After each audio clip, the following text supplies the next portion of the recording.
Olá, começa agora mais uma edição do JR Entrevista. O nosso convidado de hoje é o deputado federal Marcelo Ramos, do PL do Amazonas. Ele é o vice-presidente da Câmara dos Deputados. Integrou comissões como a de Constituição e Justiça, também a da Reforma Tributária e ainda a Comissão Externa de Enfrentamento à Covid-19. Deputado, um prazer recebê-lo. Seja muito bem-vindo ao JR Entrevista. Muito obrigado pela oportunidade de conversar com o Brasil sobre temas atuais que impactam a vida de cada brasileiro, de cada brasileira. A gente começa conversando sobre o IOF, que aumentou para pessoas físicas, também para empresas e que recebeu críticas do senhor em redes sociais, das quais o senhor faz parte. Inclusive, o senhor disse que a Câmara deve derrubar essa questão. Como é que o senhor pretende fazer isso e por que a derrubada? Será que é possível? Aumentar o IOF é uma covardia com o povo brasileiro. O IOF é um tributo, é um imposto que pesa muito duramente no bolso da classe média e dos mais humildes. O IOF é o tributo que incide sobre o empréstimo consignado dos servidores públicos, dos aposentados. É o tributo que incide sobre o financiamento da casa própria. É um tributo que incide sobre transações em dólar e que, portanto, encarece o preço dos medicamentos que são vinculados ao dólar e de vários outros produtos que são vinculados ao dólar. Além do mais, o governo vende uma mentira, que é a vinculação do aumento do IOF ao pagamento do Bolsa Família. Característica constitucional dos impostos é que eles não podem ser vinculados. Então, o recurso arrecadado pelo IOF, ele não pode ser vinculado ao pagamento do Bolsa Família. Ele vai para o Caixa Único do Tesouro. Então, há uma mentira por trás da justificativa do aumento do IOF. Nós vamos apresentar um PDL, um projeto de decreto legislativo, para cancelar, sustar os efeitos do decreto publicado pelo governo federal. Isso é possível do ponto de vista regimental e eu vejo que tem um grande apelo dentro da Câmara dos Deputados diante dos impactos que isso tem na vida e no bolso do povo brasileiro. O senhor acha que falta aí uma articulação maior entre a área econômica do governo e o Congresso Nacional para voltar a essas pautas chamadas de sensíveis? Na verdade, eu acho que falta a área econômica do governo conhecer o Brasil e sentir a dor do povo brasileiro. Nós estamos vivendo num país de 14,8 milhões de desempregados, de 19 milhões de brasileiros e brasileiras passando fome, de inflação ameaçando chegar a 2 dígitos, de juros de longo prazo a 2 dígitos e de 580 mil famílias enlutadas pela pandemia. E esse Brasil é o Brasil que o Ministério da Economia insiste em fingir que não vê e tratar as questões só sob a ótica fiscal, ignorando a necessidade de dar resposta a essas demandas do Brasil real. Então, acho que não falta interlocução com a Câmara, falta sensibilidade com os verdadeiros problemas, com os problemas reais do povo brasileiro.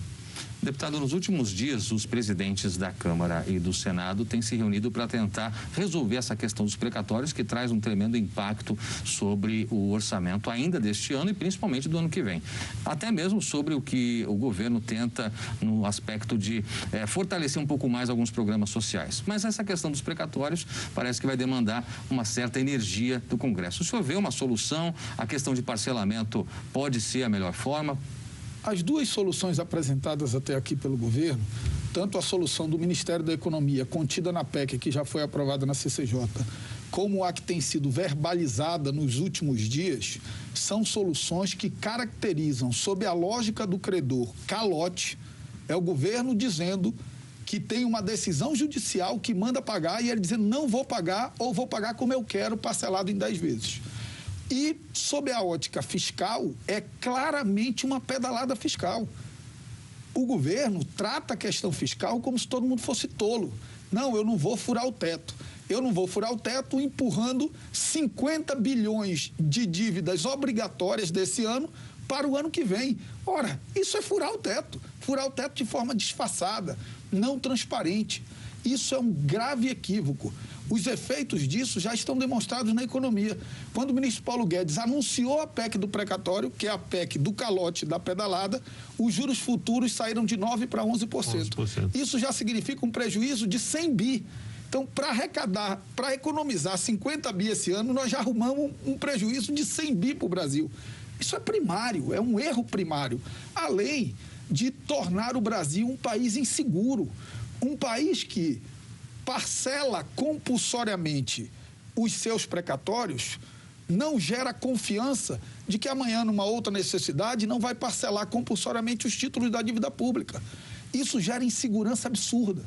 Eu apresentei uma proposta alternativa, que é uma saída justa, bem recebida pelo mercado, bem recebida pelos setores jurídicos do governo, bem recebida pelos líderes do governo no Senado, que é simplesmente atualizar o precatório de 2016 a 2021 pelo IPCA, o que dá aproximadamente 40 bi, abater o valor do alargamento do teto por conta da inflação ser maior do que a prevista no período do orçamento, que vai dar aproximadamente 24 bi, e 26 bi seriam pagos fora do teto, com emissão de título da dívida pública e com trava para que nenhuma outra conta seja incluída fora do teto.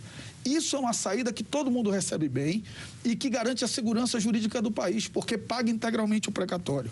É importante dizer ainda que dentro desses precatórios, desses 89 bi, nós temos 19 bi que é precatório de Fundef, os quais, por uma lei de minha autoria, 60% pertence para pagamento na forma de abono aos trabalhadores de educação. Então, eu quero ver como é que os deputados da Bahia, que tem 8 bi de precatório do Fundef para receber, de Pernambuco, que tem 4 bi para receber, do Ceará, que tem 2,5 bi para receber, do meu estado do Amazonas, que tem 219 milhões para receber, vão explicar para os professores e professoras, para os trabalhadores em educação, que o governo vai dar um calote neles, que esperam esse recurso há 20, 30 anos, que é o tempo de tramitação desses processos, e vão votar simplesmente porque o governo quer. Então, a minha saída é uma saída que garante o pagamento integral dos precatórios e garante de uma forma sustentável e transparente o pagamento do reajuste do Bolsa Família. O senhor acredita que essa conversa que está tendo entre a área econômica, Conselho Nacional de Justiça, via ministro Fux, e os presidentes da Câmara e do Senado podem contemplar uma solução de meio termo para que o governo consiga emplacar essa... Primeiro, o Brasil tem um problema sério, que são os órgãos fora da sua caixinha. O CNJ não tem nada a ver com isso. O CNJ é um órgão de natureza administrativa. O que queriam fazer do CNJ dar uma decisão para pagar só parte dos precatórios era uma aberração, porque você estaria pegando um órgão de natureza administrativa e dando uma interpretação de um artigo da Constituição diferente da interpretação já dada pelo Pleno do Supremo Tribunal Federal. Aí era melhor fechar tudo, porque a bagunça institucional estava generalizada. Então, isso não é um problema do CNJ, isso é um problema do Parlamento brasileiro.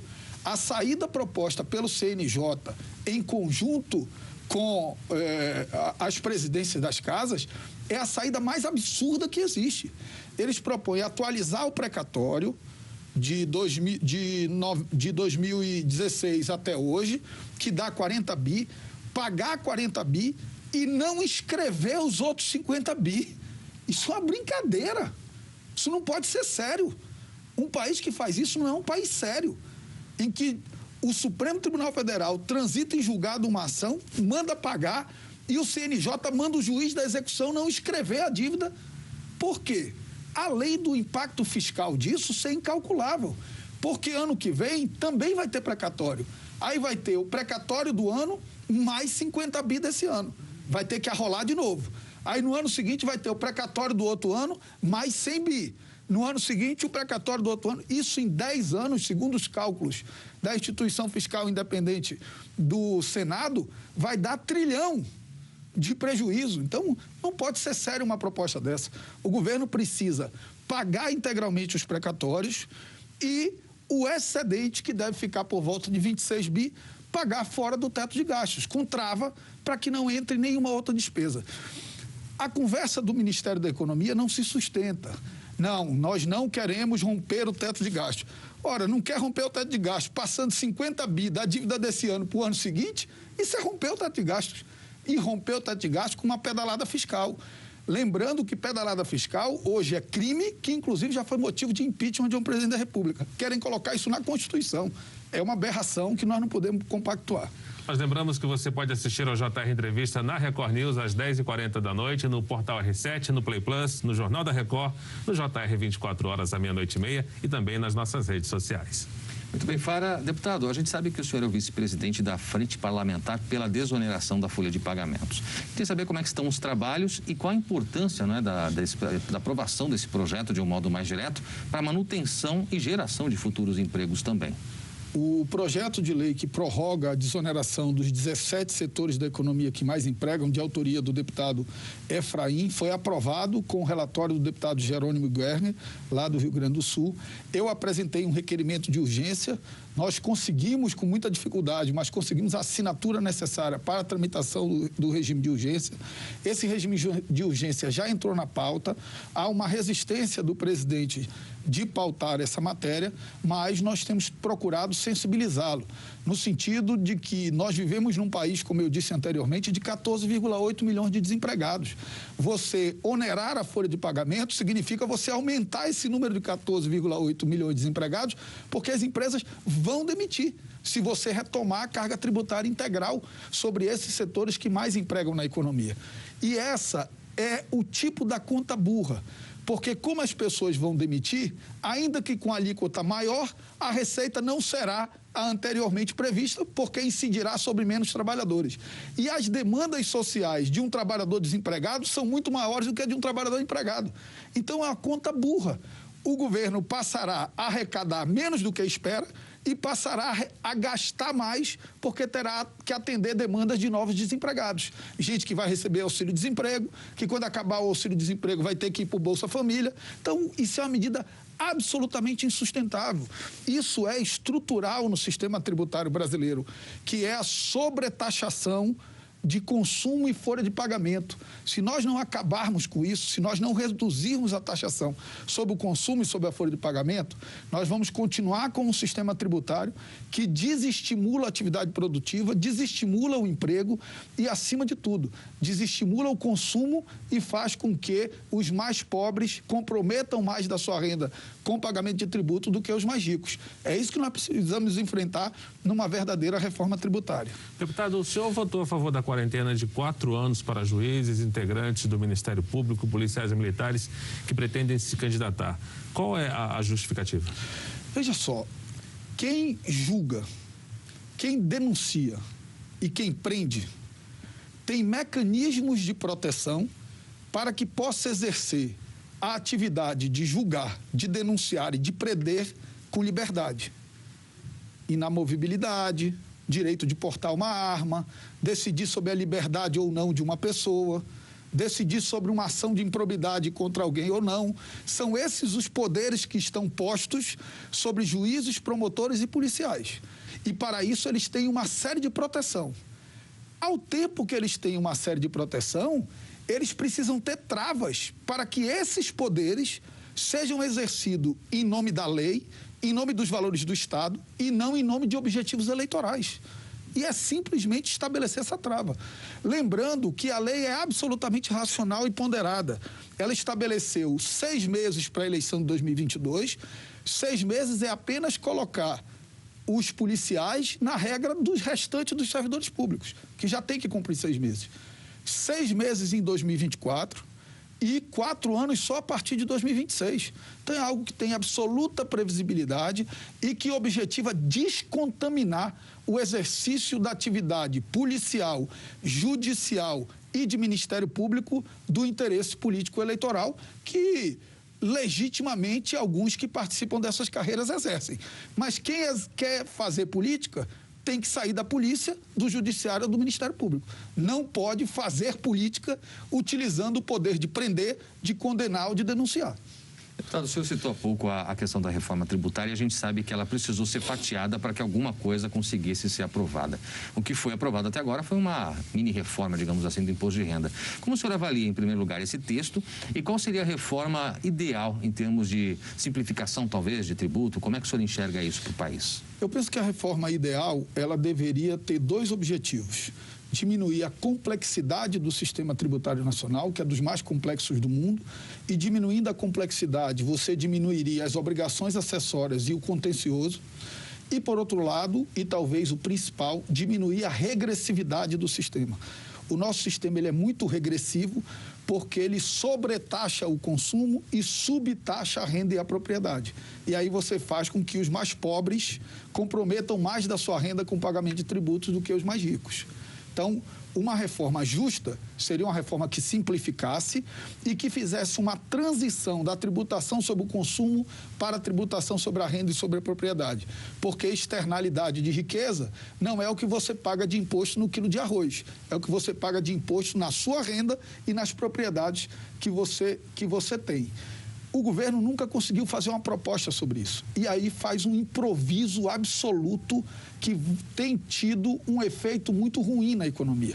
A reforma do imposto de renda é uma reforma que interessa a apenas 16% dos brasileiros, porque 84% dos brasileiros adultos não pagam imposto de renda porque recebem menos de R$ 1.900.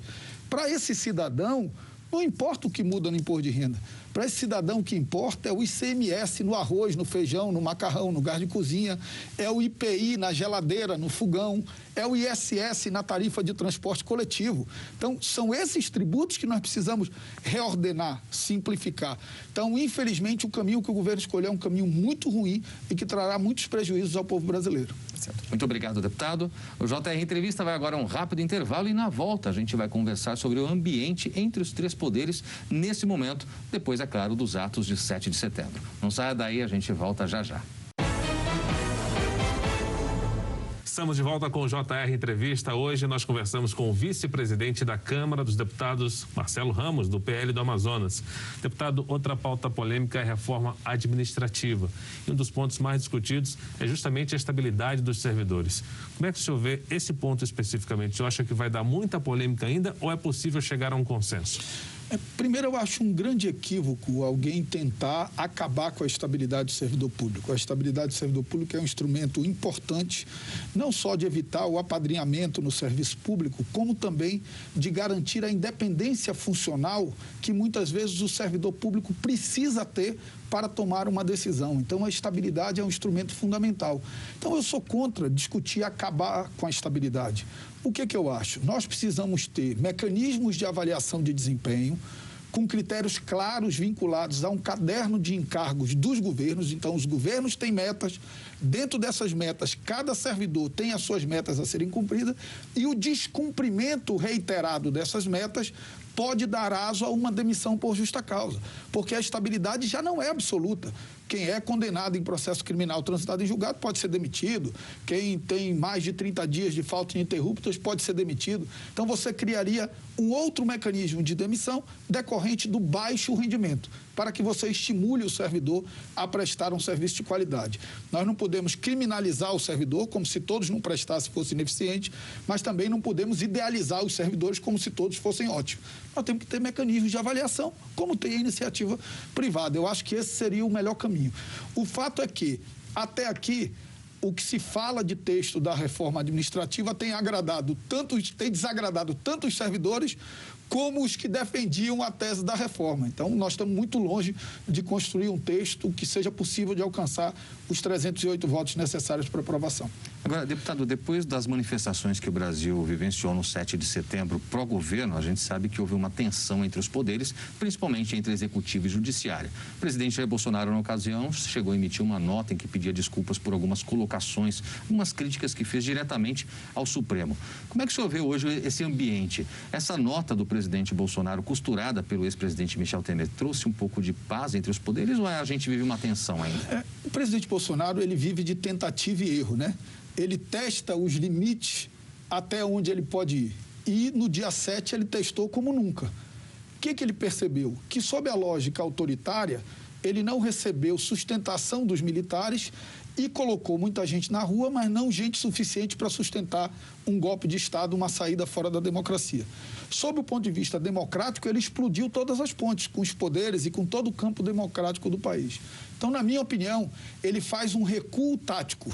Ele faz um recuo para tentar reorganizar as suas forças e lá na frente fazer uma nova investida. Por isso, o campo democrático do país precisa seguir vigilante, denunciando esse discurso autoritário, esse discurso que desrespeita as instituições e deixando claro que o presidente não terá sustentação de ninguém numa saída fora das regras da Constituição. Então, hoje, como é que o senhor avalia o ambiente entre os três poderes? Não dá para negar que a carta distensionou alguma coisa, né? Você teve ali a saída do PSDB para a oposição. Eu julgo que se não tivesse a carta, o MDB teria saído, o PSD teria saído, o Cidadania, o Solidariedade, isso ia virar uma avalanche. Então, aquela carta distensionou isso. Distensionou um pouco a relação com o Supremo, mas vai ficando claro de que a narrativa que o presidente e os seus aliados nas redes sociais tentaram vender de que o recuo seria, na verdade, do ministro Alexandre de Moraes é falsa. O ministro Alexandre de Moraes continua firme na garantia do cumprimento da Constituição e na garantia da retenção dessa máquina de fake news estabelecida no país. Agora, como o senhor avalia a participação direta do ex-presidente Michel Temer, que veio diretamente de São Paulo para cá para ajudar a composição dessa carta, até intermediou uma conversa com o ministro Alexandre de Moraes junto ao presidente Bolsonaro? Olha, o presidente Bolsonaro já terceirizou o orçamento do país para a Câmara e para o Senado. Já terceirizou a economia para o ministro Paulo Guedes. Já terceirizou a política para o ministro Ciro Nogueira. E agora terceirizou o governo para o ex-presidente Michel Temer. Que bom que o presidente veio e distensionou um pouco o clima, porque isso acalma um pouco o país, que está muito sofrido por uma série de problemas sociais que o presidente Bolsonaro não consegue dar resposta. Eu acho que o mais importante que a gente tem que cobrar do presidente é que ele precisa falar sobre inflação, sobre juros, sobre desemprego, sobre fome, que são os temas que importam para o Brasil real. No Brasil real, que ele simplesmente faz de conta que não existe, o gás está R$ 120 lá em Humaitá, no Rio Madeira, no interior do Amazonas. A gasolina está R$ 7,50 em Vira, lá no Rio Juruá, no interior do Amazonas. O quilo da carne está R$ 60 em São Paulo de Olivença, no Rio Solimões, no interior do Amazonas. Esse é o Brasil real que espera uma palavra, pelo menos, do presidente. E ele faz de conta que esse Brasil não existe. O presidente discursou aí na abertura da Assembleia Geral da ONU. Agora, eu queria saber do senhor, deputado, como é que o senhor vê o papel da Câmara naquele objetivo de manter um equilíbrio exatamente entre os três poderes na relação com o Poder Executivo e com o Judiciário? Primeiro, o sonho do povo brasileiro é viver dentro daquele discurso que o presidente fez na ONU, um discurso completamente desconectado da realidade da vida do povo brasileiro, que hoje sofre com desemprego, com a fome, com a inflação descontrolada, com juros descontrolados. Eu penso que a Câmara dos Deputados, a atitude prudente do presidente Arthur Lira, às vezes as pessoas cobram do presidente Arthur Lira uma atitude mais firme, como a minha, por exemplo, mas o nível de responsabilidade dele é muito maior, o nível de informação dele é muito maior. Eu entendo a ponderação dele. Quando ele fala representando a média do pensamento do conjunto da Câmara, onde você tem oposição, tem bolsonarista, tem gente de centro. Então, ele precisa efetivamente ser equilibrado na condução dos trabalhos. Mas também acho que nos momentos em que o presidente Bolsonaro coloca em risco a democracia, os dois presidentes dos poderes, do Senado e da Câmara, precisam ser firmes e estabelecer limites de onde o presidente Bolsonaro não vai poder passar. Muito obrigado, deputado. A gente vai para mais um rápido intervalo e no próximo bloco a gente trata das alianças para as eleições do ano que vem. O JR Entrevista volta já. Estamos de volta com o JR Entrevista e o nosso convidado de hoje é o vice-presidente da Câmara dos Deputados, Marcelo Ramos, do PL do Amazonas. Deputado, o senhor já integrou a comissão que tratava do enfrentamento à Covid-19.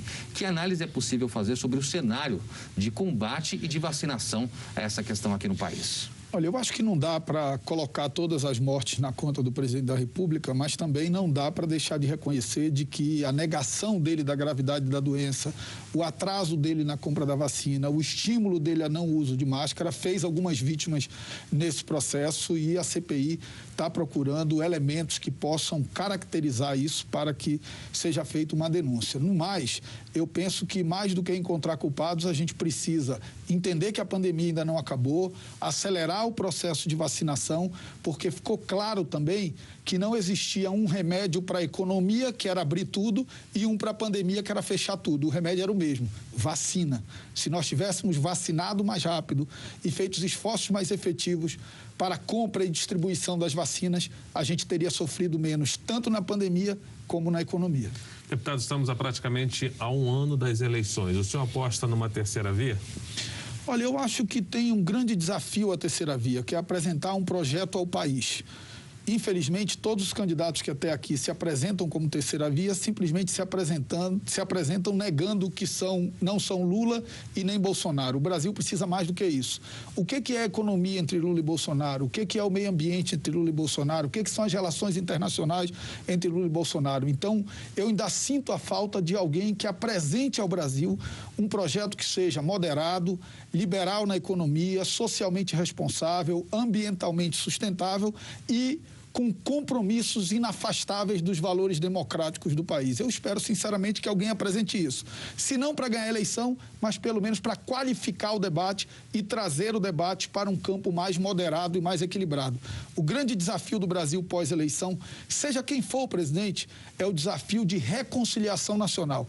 Nenhuma nação prospera no ódio, na divisão, nos conflitos institucionais. E eu quero crer que o próximo presidente seja capaz desse desafio da reconciliação nacional e não de tentar governar só para os seus, como tenta o presidente Bolsonaro. Agora, para esse desafio de reconciliação, o senhor acha que é fundamental alguém que não faça parte de nenhum desses dois extremos, nem direita nem esquerda? Deveria ser alguém mais de centro? Como é que o senhor analisa isso? O ideal é que você tenha uma candidatura moderada, que pode ser uma candidatura de direita moderada, que pode ser uma candidatura mais à esquerda, que se modere. Até porque, do ponto de vista democrático, não é correto colocar na mesma cesta Lula e Bolsonaro. Você está falando do Lula que teve o impeachment da Dilma, que foi impedido de assumir o ministério, foi impedido de disputar a eleição, foi preso e nunca falou em fechar o Supremo Tribunal Federal. Então, me parece que os compromissos com a democracia são diferenciados, a despeito de você poder ter discordância na economia, nos costumes, no que quer que seja. O mais importante, seja de direita, seja de esquerda, seja Bolsonaro, seja Lula, é que o próximo presidente tenha a grandeza de reunificar o país em torno de um caminho de prosperidade. O JR Entrevista fica por aqui. Nós lembramos que você pode assistir ao programa na Record News às 10h40 da noite, no Portal R7, no Play Plus, no Jornal da Record, no JR 24 horas à 00h30 e também em nossas redes sociais. Deputado, muito obrigado pela participação aqui no JR Entrevista. É um prazer recebê-lo em nosso programa. Obrigado também a você pela companhia. A gente se vê no próximo programa. Até lá.